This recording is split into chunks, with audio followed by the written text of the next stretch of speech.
Unlock the true potential of your Pandadoc templates and create documents that feel perfectly crafted for every single recipient by mastering variables.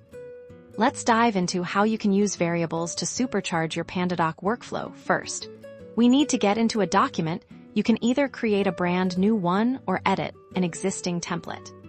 Once your template is open, look to the left-hand side. You'll see a panel with different tools. We're interested in the Fields section. Hover over it and click to expand.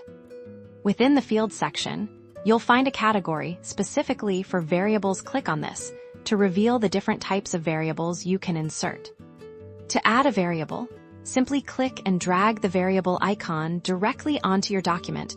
Where you want the dynamic information to appear, it will appear as a placeholder, looking something like variable name. Now, let's configure this variable. Click on the placeholder you just placed. A settings window will pop up here. You can give your variable a clear and descriptive name. For example, if this is for the client's company name, you might name it client company name. You can also set a default value. This is information that will populate if no specific value is entered during the document creation process. This is incredibly handy for prefilling common details. The magic of variables is that when you send this document, you can associate specific data with each recipient. For instance, in a proposal, you might link client company name to your client's actual company name and client name to your contact person. This ensures personalization without manual typing each time.